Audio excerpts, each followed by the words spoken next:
दोस्तों आखिरकार 27 घंटे का दौरा पूरा करने के बाद रूसी राष्ट्रपति व्लादिमीर पुतिन भारत से वापस लौट गए हैं। बीती देर रात वो मॉस्को के लिए रवाना हुए। ऐसे में पुतिन के इस भारत दौरे से क्या क्या बदला है? तेल सप्लाई का भरोसा समेत 19 बड़ी डील हुई भारत और रूस के बीच। हालांकि किसी भी फाइटर जेट और रक्षा सौदे का ऐलान नहीं हुआ है, लेकिन फिर भी ये 19 बड़ी डील काफी अहम है भारत और रशिया के रिश्तों को आगे और बढ़ाने के लिए, मजबूत करने के लिए। बीते दिन पीएम मोदी के साथ द्विपक्षीय बातचीत की रूसी राष्ट्रपति पुतिन ने और बिजनेस फोरम को भी संबोधित किया। पहले मीडिया रिपोर्ट्स में यह दावा किया जा रहा था कि भारत रूस दोनों के बीच Su-57 फाइटर जेट यानी सुखोई 57 और S-400 डिफेंस सिस्टम को लेकर डील हो सकती है, लेकिन इस तरह के डिफेंस के क्षेत्र से जुड़े किसी भी बड़े समझौते का ऐलान तो नहीं हुआ है। बावजूद इसके भारत रूस दोनों देशों के बीच तेल सप्लाई की गारंटी समेत 19 अहम समझौतों पर सहमति बनी और ये समझौते देश के युवाओं, नागरिक, किसान भाई लोगों, आम लोगों के लिए काफी महत्वपूर्ण है जानना। तो चलिए मैं आपको बताता हूँ कि पुतिन के भारत दौरे पर क्या क्या अहम समझौते हुए हैं। सबसे पहला देखिए main power mobility.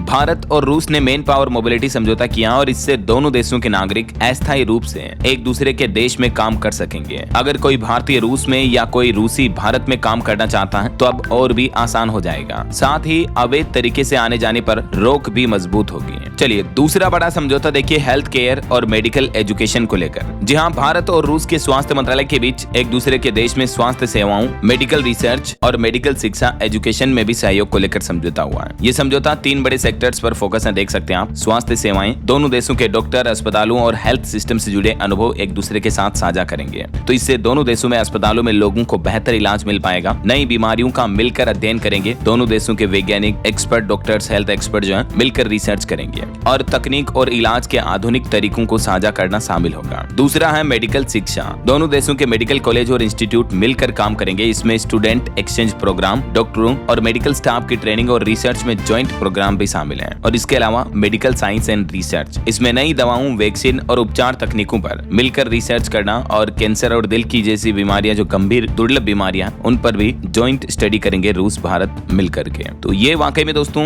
Health sector को लेकर जो काफी अहम समझौता हुआ है, इससे भारत में भी अस्पतालों में इलाज की आधुनिक तकनीक अपनाई जाएगी, है ना, क्योंकि रशिया के पास तो टेक्नोलॉजी काफी एडवांस है। चलिए तीसरा बड़ा समझौता देखिए फूड सेफ्टी और स्टैंडर्ड को लेकर। यह समझौता भारत की FSSAI और रूस की उपभोक्ता सुरक्षा एजेंसी के बीच हुआ है। भारत और रूस इस बात पर एक साथ काम करेंगे कि दोनों देशों के लोगों को सुरक्षित और अच्छे मानक वाला खाना मिले। कोई भी खाद्य उत्पाद एक देश से दूसरे देश जाए तो उसकी गुणवत्ता सुनिश्चित की जाए। चौथा महत्वपूर्ण समझौता है जहाज निर्माण को लेकर। भारत और रूस ने शिपिंग, पोर्ट्स, जहाज निर्माण और आर्कटिक सहयोग को मजबूत करने के लिए भी एक नया समझौता किया है और इसमें भी 3 मुख्य पॉइंट्स हैं कि दोनों देश जहाज के आर्किटेक्ट क्षेत्र में सहयोग करेंगे, मजबूत इंफ्रास्ट्रक्चर को बढ़ाने के लिए। समुद्री रिसर्च, समुद्री रूट्स, ऊर्जा प्रोजेक्ट्स भी शामिल होंगे इसमें। वहीं शिपिंग और पोर्ट्स में भी साझेदारी बढ़ाएंगे। भारत और रूस के बीच शिपिंग को और तेज और सुविधाजनक बनाने के लिए दोनों देश मिलकर काम करेंगे। पोर्ट्स के बीच कनेक्टिविटी और तकनीक सहयोग बढ़ेगा। और तीसरा आता है जहाज निर्माण। दोनों देश मिलकर जहाज बनाने, मरम्मत और तकनीक साझा करने और प्रशिक्षण यानी जहाज के जो क्रू मेंबर्स होते हैं उनकी ट्रेनिंग में भी साझेदारी करेंगे।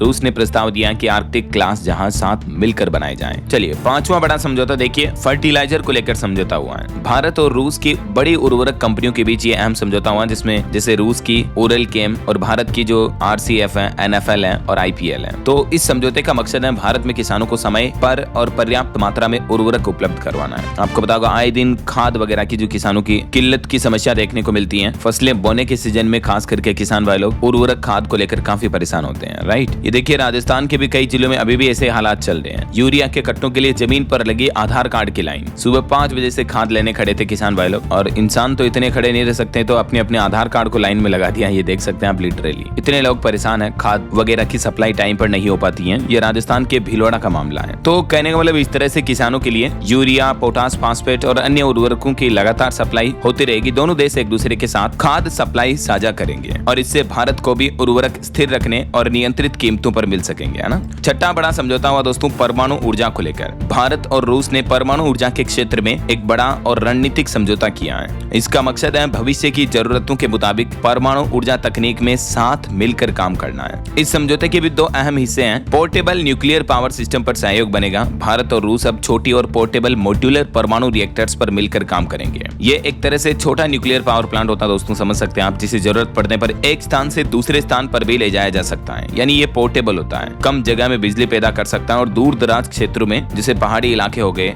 उन कठिन इलाकों में भी इसका इस्तेमाल किया जा सकता है। और दूसरा, बड़े परमाणु संयंत्रों पर भी दोनों देश का सहयोग जारी रहेगा। रूस पहले से ही तमिलनाडु के कुडनकुलम परमाणु बिजली संयंत्र के निर्माण में भारत का साझेदार है और भविष्य में भी इस तरह से परमाणु रिएक्टरों के लिए तकनीकी सहयोग साझा करेगा रूस भारत के साथ, है ना। तो ये छठा बड़ा अहम समझौता ये रहा और तकरीबन 26-27 घंटे रुकने के बाद बीते दिन रात 10 बजे मॉस्को के लिए वापस लौट गए रूसी राष्ट्रपति। लेकिन रूस जाने से पहले पीएम मोदी ने उनको कई बड़े तोहफे गिफ्ट भी दिए और इस दरमियान भारत रूस के बीच कुछ अहम घोषणाएं भी हुई, जैसे भारत ने रूस के नागरिकों के लिए 30 दिनों का ई टूरिस्ट वीजा भी मुफ्त देने की घोषणा की है। भारत और रूस ने 2030 तक आर्थिक क्षेत्रों में साझेदारी बढ़ाने के लिए एक विशेष कार्यक्रम भी आयोजित किया। $100 अरब तक का द्विपक्षीय व्यापार बढ़ाने का लक्ष्य तय किया। पीएम मोदी ने पुतिन को 6 गिफ्ट दिए, जिसमें असमिया चाय, मुर्शिदाबाद का silver tea set gift, Kashmir की केसर, महाराष्ट्र का silver horse, marble chess set और श्रीमद भगवत गीता, जो कि रूसी भाषा में ट्रांसलेटेड है, वो भी व्लादिमीर पुतिन को गिफ्ट किए। इसके अलावा दोस्तों, रूसी राष्ट्रपति पुतिन के भारत दौरे की सबसे मजेदार बात तो ये रही कि उन्होंने यहाँ से भारत की धरती से